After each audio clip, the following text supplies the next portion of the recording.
말씀 나누려고 합니다.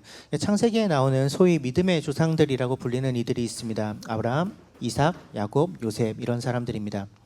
구약의 역사 속에서 중심적인 역할을 했던 이스라엘이라는 나라, 이스라엘이라는 민족, 그들에게는 그들의 직접적인 조상들의 이야기입니다. 그들의 시조의 이야기이죠. 그런데 우리는 이스라엘은 아니잖아요. 근데 여전히 우리도 이들을 믿음의 조상이라고 부릅니다. 이 족장들이 살았던 시기는 기원전 1500년경입니다. 고조선 초기 시기입니다. 우리나라 역사 속에서는. 그러니까 사실상 우리나라의 경우에는 역사적인 어떤 자료, 문서 자료가 거의 남아있지가 않습니다. 그러니까 진짜 옛날 얘기라는 말입니다. 근데 성경이 이들의 삶에 대해서 너무나 풍성한 기록을 남겨놓았다는 것은 굉장히 특별하고 놀라운 일이 아닐 수가 없습니다. 한 개인의 이야기들을, 한 사람의 이야기를, 한 가족의 이야기를 3500년의 시간을 뛰어넘어 우리에게 전달해주고 있습니다. 성경은. 또 이들의 이야기를 전달하는 방식, 성경의 방식을 보면 그것도 굉장히 독특합니다. 어떤 나라의 건국 설화에서도 찾아보기 어려운 방식으로 이들의 삶을 소개하고 있습니다. 단군 왕검의 단점이 무엇이었는지 여러분 혹시 알고 계십니까? 그의 인격적인 결함이 무엇이었는지, 어떤 실패와 실수를 그가 경험했는지, 박혁거세가 어떤 이렇게 성격이 모나 있었는지 이런 거 우리는 몰라요. 그런 기록은 남아있지 않아요. 어떤 시조들의 그런 기록을 남기지 않습니다. 어떤 나라여도 마찬가지예요. 근데 성경은 이스라엘, 특별히 백성들은 그들의 시조에 해당하는 이 믿음의 조상들의 이야기를 굉장히 노골적으로 남깁니다. 그들의 결함, 그들의 실수, 그들의 실패, 그들의 단점. 이들뿐만 아니라 성경에 등장하는 거의 대부분의 인물들에게서 우리는 이런 것들을 발견하고는 해요. 너무 쉽게 찾아낼 수 있습니다. 왜냐하면 성경을 기록했던 이들의 목적이 위대한 조상들의 이야기를 남기는 것이 아니었기 때문에 그렇습니다. 그들이 이 기록을 남긴 이유는 하나님께서 이렇게 흠이 많고 결점이 많은 부족한 사람들을 통해서 하나님 나라의 역사를 어떻게 이끌어 오셨는가, 이것을 전달하는 데에 있었기 때문에 너무나도 평범하고 사실은 때로는 나보다도 못하네 싶은 생각이 들기도 하는 이들의 이야기를 그냥 있는 모습 그대로 기록하고 있습니다. 그래서 이러한 관점에서 이들의 이야기를 들여다볼 때 이 이야기는 우리들에게도 여전히 큰 의미가 있다고 생각합니다. 우리는 이 사람들에게서 우리 자신의 모습을 발견합니다. 그러니까 위대한, 우리랑은 다른 어떤 인물들이 아니라 그저 자신들에게 주어진 삶을 그 하루하루를 살아냈던 사람들의 이야기로 이들의 이야기를 읽을 수 있기 때문에 그래요. 내가 그런 것처럼. 때로는 실수하고 때로는 실패하고 너무 부족한 모습들이 많지만 그럼에도 불구하고 그들의 인생을 이끌어 가시는 하나님과 함께 그분과 동행하며 자신의 인생을 살아냈던 이들의 이야기이기 때문에 이들의 이야기가 우리에게도 의미가 있습니다. 그들과 동행하셨던 하나님이 지금 우리와도 동행하고 계시기 때문이죠. 그들의 인생을 통하여 놀라운 일들을 이루신 하나님이 지금 우리의 인생을 통하여서도 그 일을 이뤄가고 계시기 때문입니다. 똑같은 하나님을 우리가 알고 있고 믿고 있기 때문이죠. 그래서 7주 동안 아브라함, 야곱, 요셉 3명의 이야기를 다루려고 합니다. 그 믿음의 조상의 이야기들을 통해 믿음의 원리에 대해서, 하나님과 동행하는 삶에 대해서 우리가 여러 깨달음들을 좀 얻을 수 있게 되기를 기대합니다. 오늘 첫 번째 시간인데요. 창세기 12장 1절부터 8절까지 같이 읽도록 하겠습니다. 시작.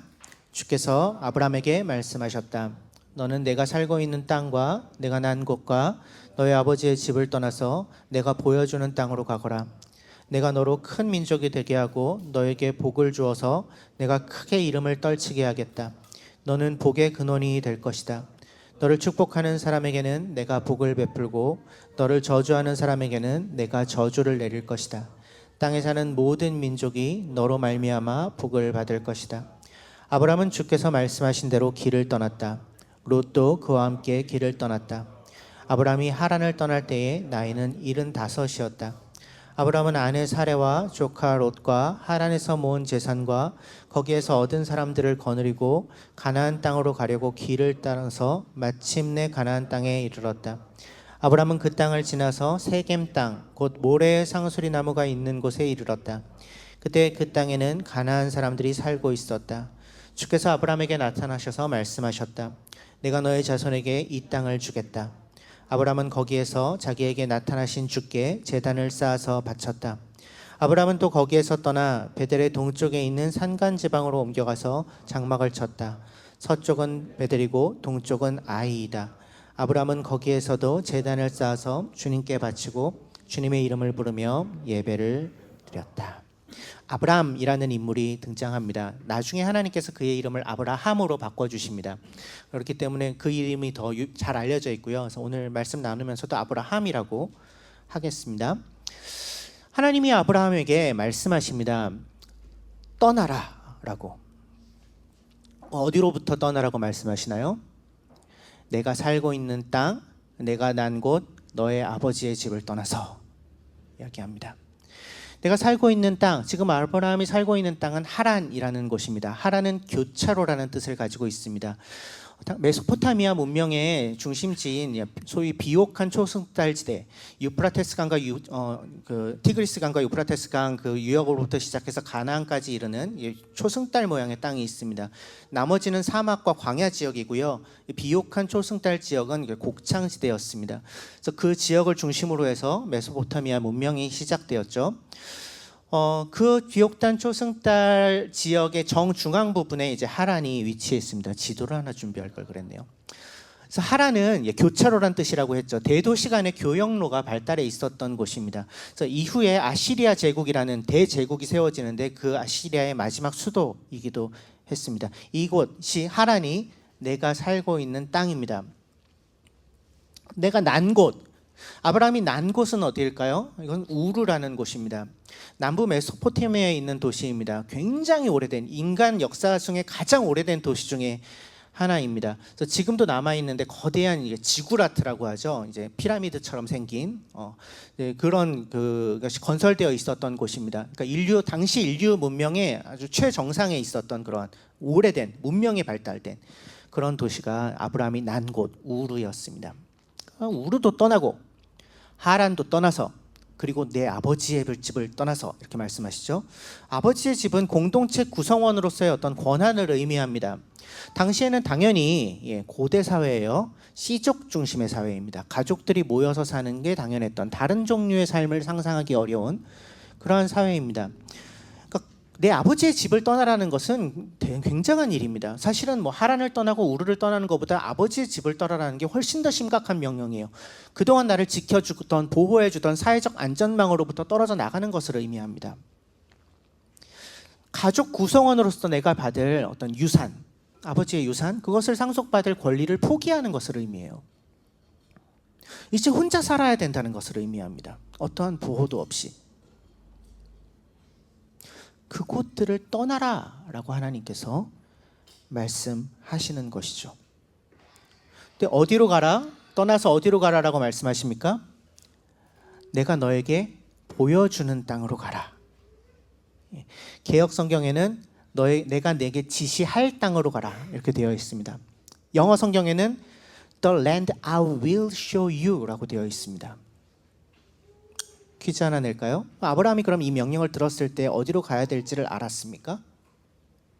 몰랐어요. I will show you잖아요. 아직 보여주시지 않았어요. 알려주시지 않았습니다. 떠나라라는 명령만 주셨어요. 어디로 가야 할지는 알려주지 않으셨습니다. 지시한 땅이 아닙니다. 지시할 땅입니다. 아브라함은 구체적인 목적지를 모르고 떠났어요.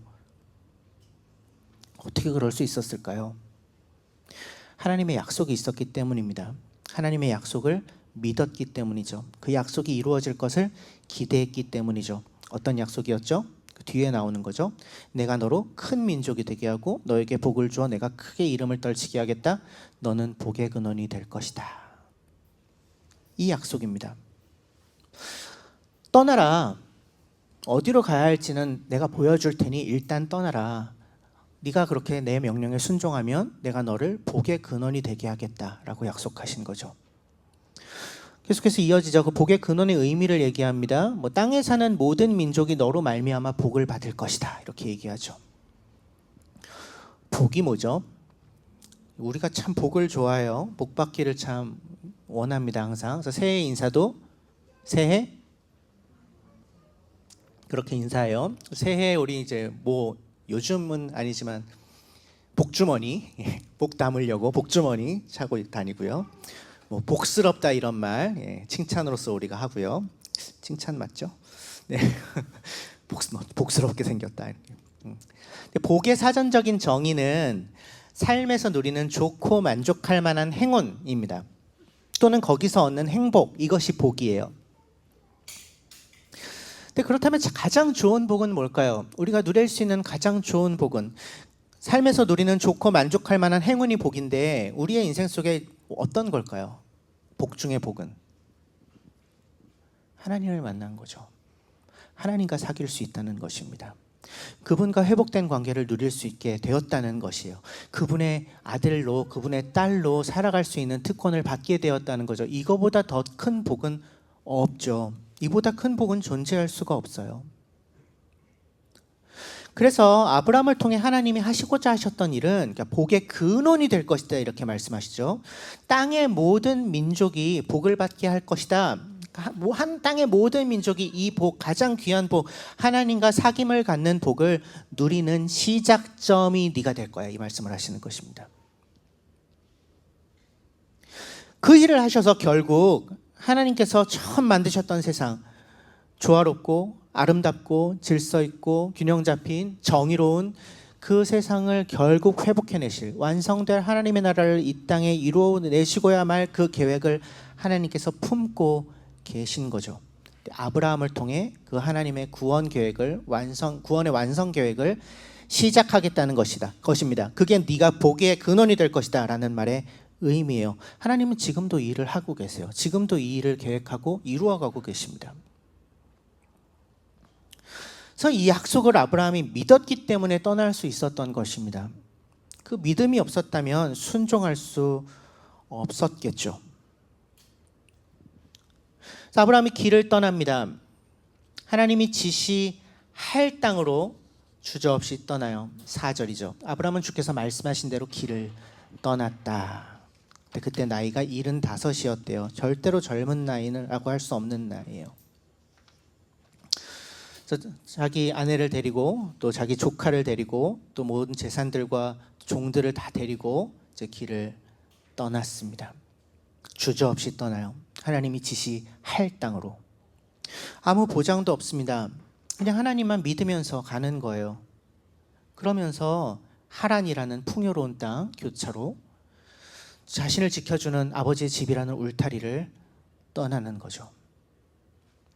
그래서 5절, 가나안 땅에 도착합니다. 가나안 땅은 아까도 얘기했지만 이 비옥한 초승달지대의 이제 끝자락에 있는 땅입니다. 메소포타미아 문명과 이집트 문명이 교차하는 교차 지점이에요. 가나안 땅에 도착합니다. 그래서 그 땅은 가나안 땅 꽤 넓은 영역이기 때문에 이제 그 땅을 이렇게 지나가면서 어디에 도착해요? 세겜이라는 곳에 도착하죠. 세겜은 가나안 땅의 중심지에 있어요. 이제 그제서야 하나님이 말씀하십니다. 7절, 내가 너의 자손에게 이 땅을 주겠다. 가나안 땅이 약속의 땅이라고 그제서야 말씀하시는 것입니다. 드디어 그 땅에 도착한 거예요. 하나님이 지시하실 땅으로, 약속의 땅으로, 복의 근원으로서 삶을 살아갈 그 땅으로. 그럼 이제부터 놀라운 일들이 좀 일어나야 될 텐데, 그곳에서 아브라함이 만난 것은 하나님의 약속이 실현되는 것은 아니었어요.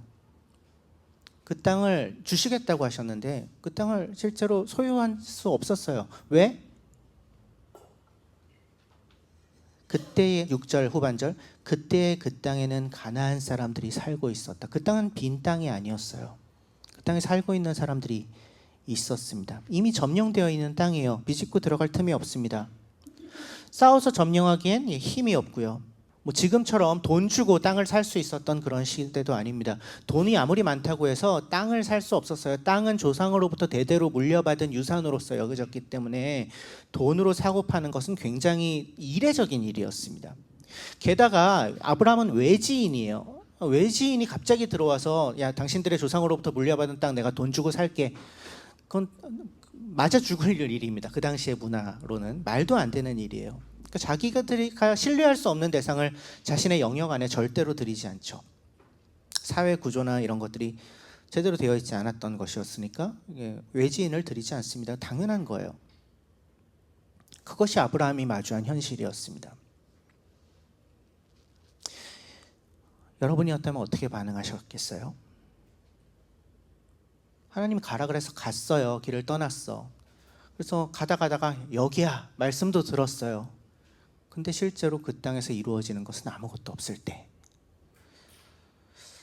어떻게 하셨겠습니까? 아 뭐야, 하나님 거짓말한 거야? 나를 왜 내 인생이 이렇게 꽈? 뭐 이렇게 원망할 수도 있겠고요. 아 이거 하나님 약속인 건 맞는 것 같은데 이거 어떻게 하면 내 땅을 만들 수 있지? 뭐 이렇게 고민할 수도 있겠고요. 아니면 깨끗하게 포기하고 여기라고 하셨지만 여기 지금 도저히 비집고 들어갈 틈이 없으니까 딴 데를 좀 찾아봐야 되지 않을까 이렇게 좀 모색했을 수도 있겠고요. 뭐 여러 가지 선택들을 할 수 있겠지만 아브라함은 예배하기를 선택합니다. 7절 아브라함은 거기에서 자기에게 나타나신 주께 제단을 쌓아서 바쳤다. 되게 이상하죠.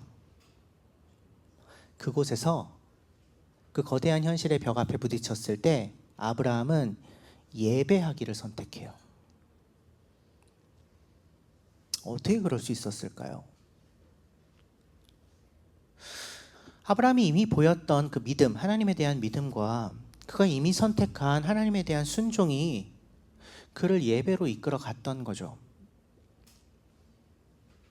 하나님의 말씀은 다시 임했습니다. 내가 너의 자손에게 이 땅을 주겠다라는 말씀이. 하지만 눈에 보이는 증거는 하나도 없었어요. 그럼에도 불구하고 아브라함은 하나님의 약속을 여전히 믿은 거죠. 믿기로 한 거죠. 그 약속을 믿고 떠나라라는 하나님의 명령에 순종했던 자신의 그 순종의 선택을 후회하지 않은 것입니다. 그래서 그는 여전한 그 믿음과 순종을 하나님 앞으로 가지고 나아가는 예배를 드릴 수 있었던 거죠. 하나님을 찾은 것입니다. 하나님 앞에 나아가 엎드린 거죠. 그분께 아뢰고 그분께 기댄 것입니다. 이것이 아브라함이 드렸던 예배죠.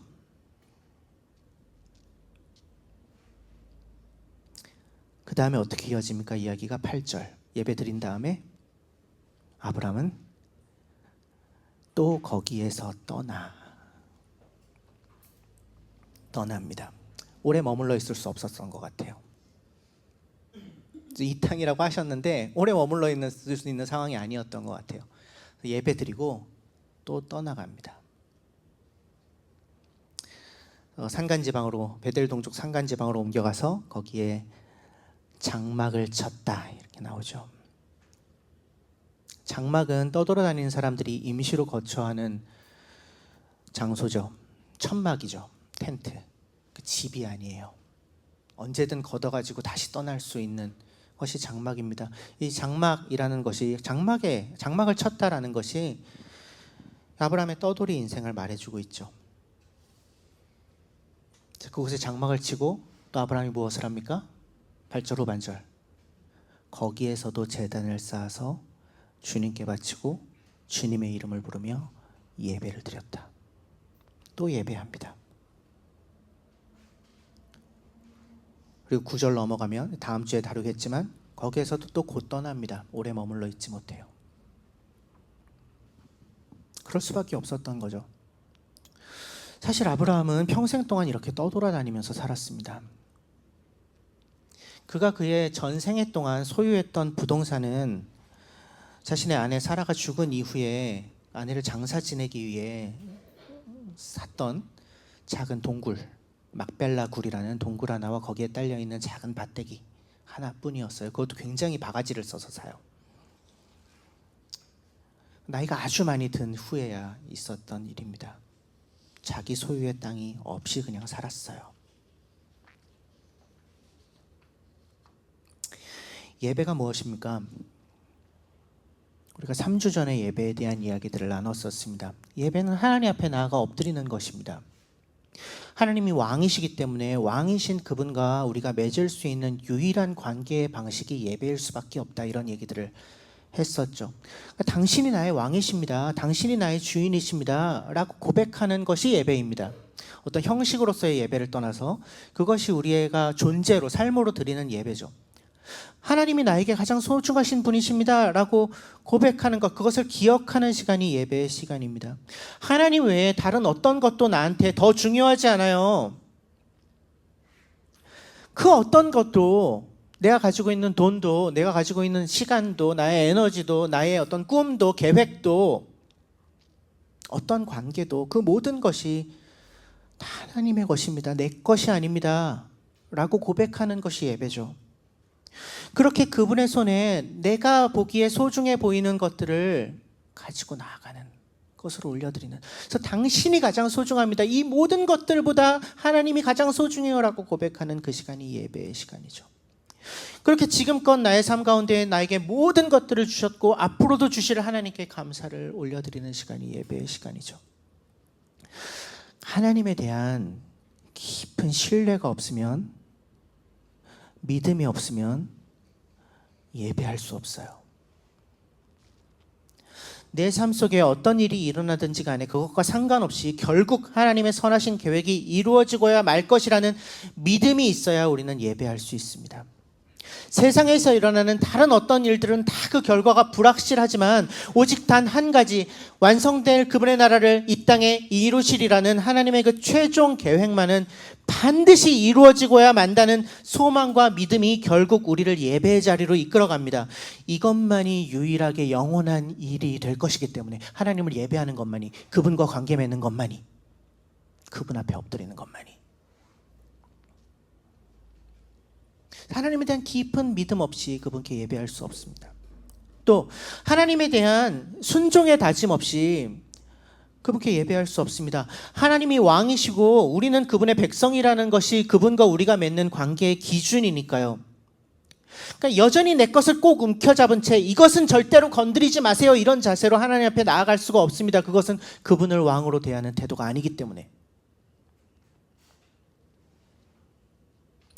무엇을 말씀하시든 제가 당신의 말씀을 따르겠습니다라는 순종의 다짐이 있을 때에 우리는 예배할 수 있습니다. 하나님을 하나님으로서 대할 수 있습니다. 그래서 예배는 우리의 믿음의 증거가 됩니다. 하나님에 대한 예배는 우리의 순종의 증거가 됩니다.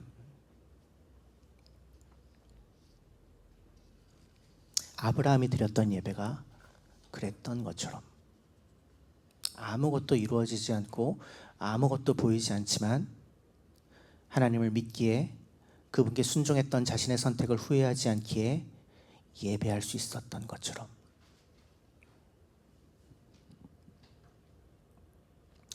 우리 얘기를 좀 해볼까요?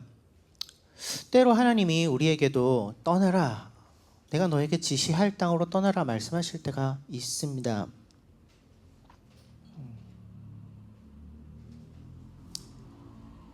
저에게도 그러셨죠. 장은혜들에게 이게 구체화되기 전에 떠나라. 뭘 어디로 안 알려주시고 떠나라. 내가 너를 통해 무언가를 할 거야. 이런 말씀만 하셨던 그런 때가 있었어요. 왜 그런 요청을 하실까요? 나를 지켜주는, 나를 안전하게 보호해주는 것 같은, 거기에 기대서 내가 살아가고 있는 것만 같이 느껴지는 그러한 것들로부터 떠나라. 왜 그런 요청을 하실까요? 안전한 것만을 선택하려고 할 때 우리는 하나님과의 살아있는 관계를 잃어버립니다. 다시 말씀드릴게요. 내가 보기에 안전해 보이는 것들만 선택하려고 할 때 우리는 하나님과 살아있는 역동적인 관계를 쉽게 잃어버려요. 그 대신 무엇이 남을까요? 형식적인 종교 생활이 남습니다. 형식적인 종교 생활은 안전해요. 정해진 틀 안에서 정해진 규칙을 지키면서 살아가면 된다. 그러면 충분히 훌륭한 그리스도인이야. 그건 고정되어 있는 것입니다. 어떤 모험도 감수할 필요가 없어요. 그 고정된 패턴 안에만 머물러 있으면 되니까. 하나님과 살아있는 관계를 맺는다는 것은 이와는 전혀 다른 일입니다. 그것은 역동적인 거예요. 움직이는 것입니다. 달라지는 거예요. 특별히 그렇게 우리와 살아있는 관계를 맺으시는 하나님이 우리의 왕이시기 때문에, 나의 주인이시기 때문에 그분과 지속적으로 대화를 나누고 나의 삶을 그분과 함께 걸어갈 때 우리는 절대로 내가 원하는 방식대로 살 수가 없습니다. 내가 나의 주인이 아니니까요. 그걸 포기하지 않을 수가 없습니다. 내 계획대로 살아가는 것을. 그게 믿음이니까요. 그것이 순종이니까요. 하나님께서 원하실 때에 내가 움켜쥐고 있는 것이 그것이 무엇이든 다 내려놓고 언제든 떠날 수 있는 삶으로 걸어 들어가게 될 수밖에 없는 거죠. 그렇기 때문에 형식적인 종교 생활과 하나님과 살아있는 관계를 누리는 곧 예배하는 사람들의 삶의 차이점은 실제로는 하나님을 신뢰하며 모험을 떠날 수 있느냐, 거기에 달려 있습니다. 모험을 떠날 수 있느냐. 나에게 익숙한, 내가 원하는, 내가 중요하게 여기는, 나를 지켜줄 수 있을 것 같다고 여겨지는, 내가 바래왔던, 꿈꿔왔던 그런 것들을 떠날 수 있느냐. 모호하고 보이지 않고 결과가 어떻게 될지 잘 모르겠는, 어떤 일이 일어날지 모르겠는 그 모험을 순종함으로 떠날 수 있느냐. 이게 굉장히 중요한 질문일 수밖에 없습니다. 떠날 때 우리는 무엇을 얻게 될까요? 하나님을 얻게 됩니다. 떠나기 전에는 우리의 삶이 수많은 다른 것들로 인해 지탱되고 있다고 믿으며 살기 너무 쉬워요. 이런 것들이 나를 지켜주고 있어. 이런 것들이 나의 삶을 지탱해주고 있어. 이런 것들 안에 머물러 있으면, 이런 것들을 잡고 있으면 안전해. 하나님이 아닌 다른 것들. 떠나기 전에는 그냥 그렇게 살아가기 너무너무 쉬워요. 나를 지켜주는 것 같은 안전한 보호막 같은 것들. 뭐 부모님일 수도 있고 친구들일 수도 있고 뭐 여자친구 남자친구일 수도 있고 안락한 삶일 수도 있고 뭐 높은 지위에 오르는 것일 수도 있고 연봉을 많이 받는 것이 될 수도 있고 무엇이든지 간에 거기에 그냥 그것을 의지하며 살아가기 너무 쉽습니다.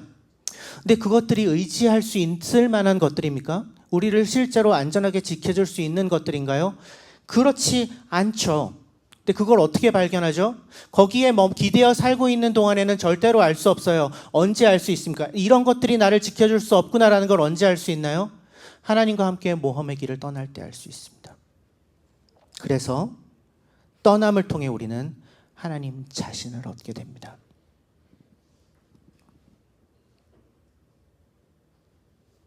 혹시 모든 사람은 그렇지 않을지 모르겠어요. 지금 당장 하나님이 지금 나에게 떠나기를 원하시는 어떤 것이 있지는 않나요? 떠나라고 말씀하시는 곳이 어디입니까? 그렇게 말씀하실 때 언제든지 떠날 수 있는 준비가 되어 있으십니까? 그것이 내 마음에 별로 들지 않고 나에게 손해일 것 같아 보이더라도, 막막함 가운데 내던져지는 것 같이 느껴질지라도 그래도 순종할 준비가 되어 있습니까?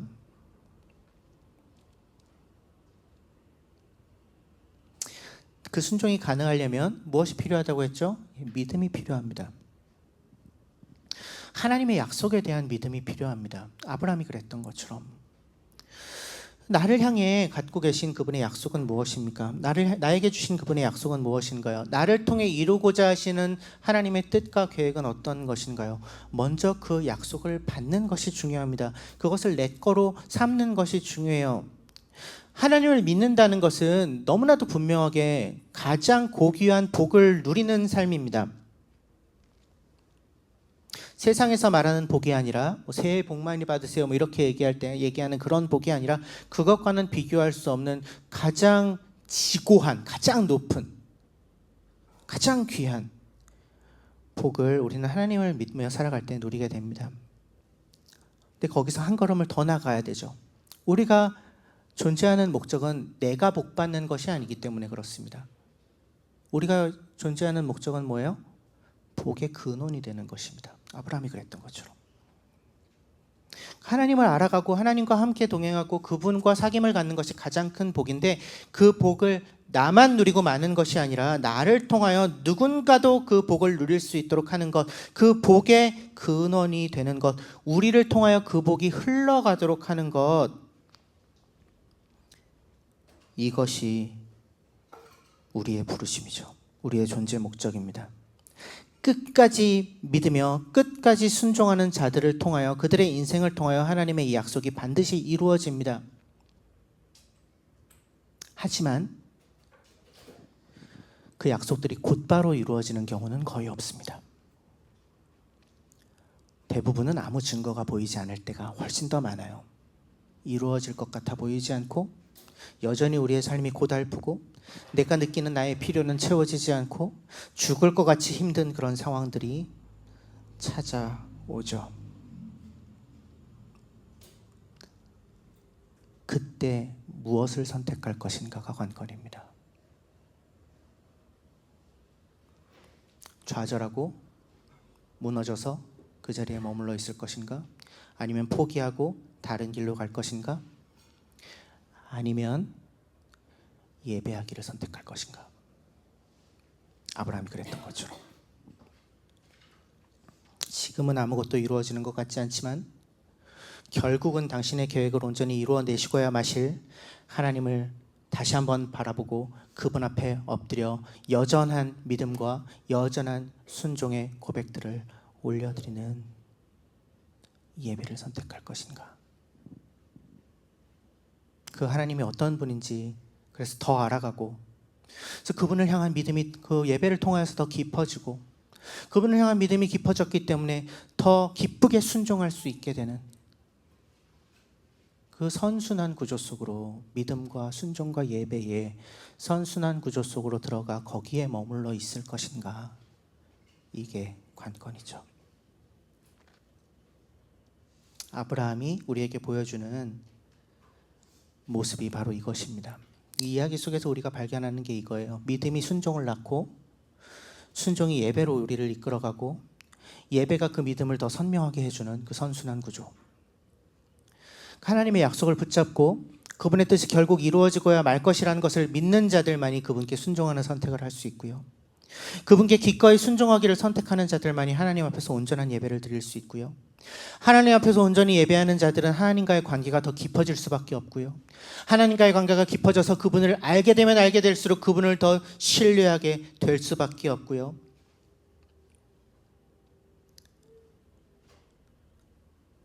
그러면 더 기쁘게 순종하게 되고, 더 풍성한 예배를 드리게 되고, 더 깊이 신뢰하게 되고, 선순환의 구조가 이루어지는 거죠.